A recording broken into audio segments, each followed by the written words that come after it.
Welcome to Access Asia. I'm Molly Hall. Coming up in the show. Tricked into slavery and missing for over 20 years, one Burmese fisherman finally returns home. And after decades of official silence, South Korea begins to compensate the victims of landmines. Plus, in India, we'll take a look at the Maharajas' impressive vintage car collection. But first, he signed up for a fisherman's job, but ended up being sold into slavery. After missing for 22 years, Mint Nyang has finally returned home to Burma. Well, like him, an estimated 200,000 migrants, most of them illegal, work in Southeast Asian waters, where their catch ends up in the U.S., Europe, and Japan. France 24's Aurore Dupree has the story. She thought she'd seen a ghost. Kintan embraces her son for the first time in 22 years.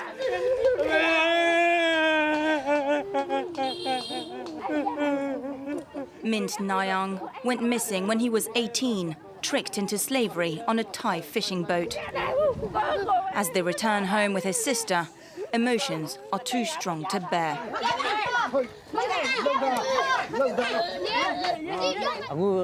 I'm thrilled to see my mum and my siblings again. I'm so happy, it's unbelievable. In the future, I'll never go anywhere again. I'll work in Burma only, and I swear I'll die here. Mint tells his family about his ordeal. He says he was stranded in Indonesian waters, where a Thai captain forced him and dozens of others to work non-stop, beating them up, sometimes to death. Mint says many fellow fishermen committed suicide as they saw no other way out. The only thing that's kept him alive was hope to see his mother again. The waves hit, the wind blew, our clothes got wet, then they dried. But we just kept on wearing them. We got cold, we had fever. They didn't feed us or give us water regularly. We couldn't sleep at night, and we weren't allowed to take a break during the day. Like him, an estimated 200,000 migrants work in Southeast Asia's waters, providing fish to supermarkets worldwide, including in the US and Europe. Modern-day slavery that's been ongoing for decades.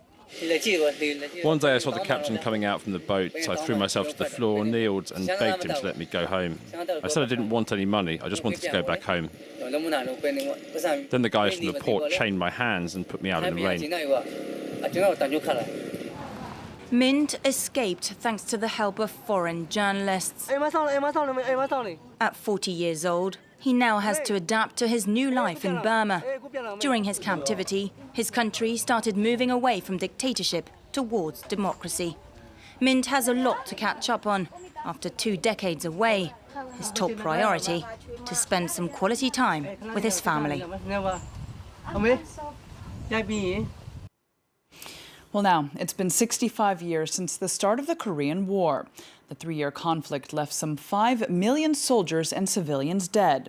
Well, the Korean peninsula remains bitterly divided today. And after decades of official silence, South Korea is beginning to compensate the victims of landmines, where they're a deadly and dangerous enduring legacy of the Korean War and its Cold War aftermath. Lim Duk-sung was just 16 when he lost his right foot. He'd been playing by a river near his home when he stepped on an unmarked landmine. While I was running, all I could feel was myself blasting into the sky. After I dropped to the ground, I could smell the chemicals from the landmine. Just one of the hundreds of thousands of anti-personnel mines littering the border area between North and South Korea. They were first planted there during the Korean conflict in the early 1950s. Many more were airdropped into the same zone during the 1960s. The Cold War was making the US and South Korea fearful of an infiltration attempt by the communist North.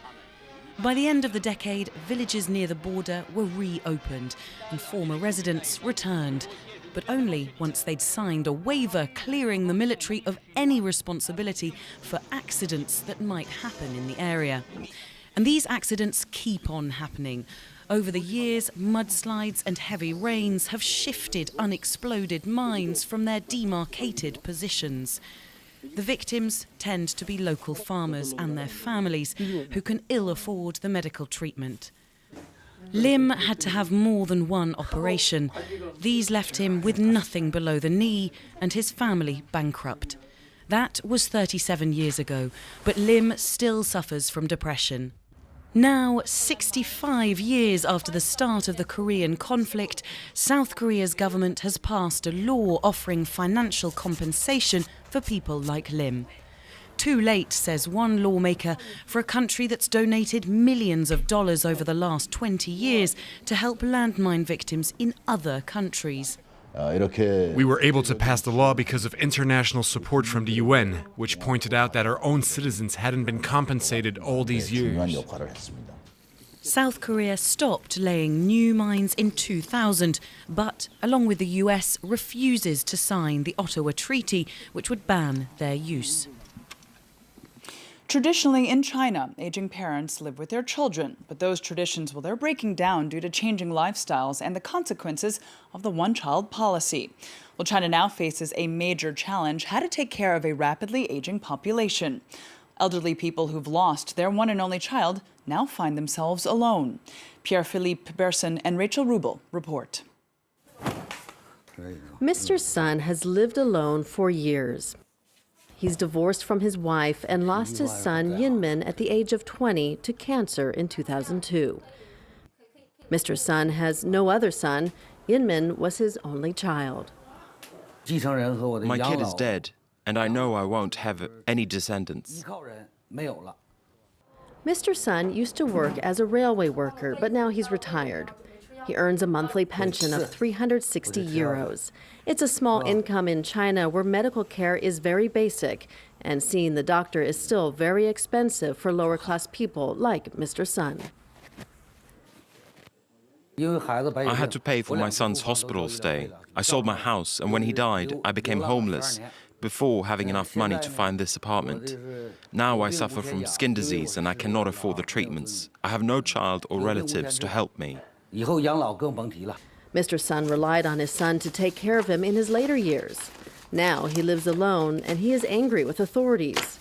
He's launched several petitions to ask for financial assistance. So far, he's gotten no answer. In the 80s, at the beginning of the one-child policy, nobody expected the problems that old people are facing today.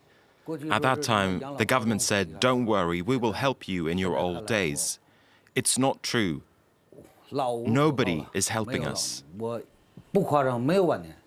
The social discontent is growing. In May, 600 parents protested in Beijing in front of the Family Planning Center, the administration in charge of the one-child policy.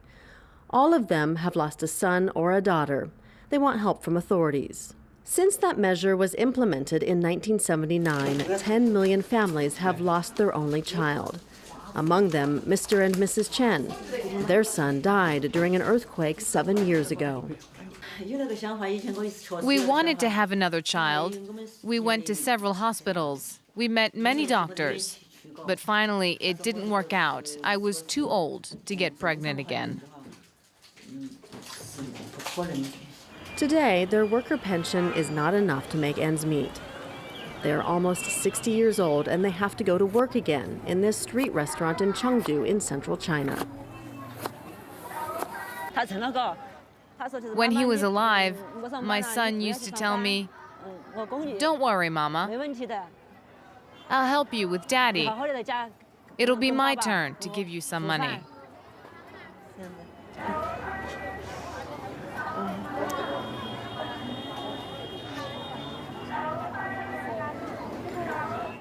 Elderly people are the collateral victims of the one-child policy. One of the symptoms of this problem, in China, the suicide rate in the elderly is among the highest in the world. Of the 10 million parents who lost their only child, many of them committed suicide. There are many reasons for that. First, the emotional shock, and then some economic reasons. The financial aspect is not that big, the emotional factor is bigger. Having no descendants affects you strongly. This is a new phenomenon, and we're just starting to study it.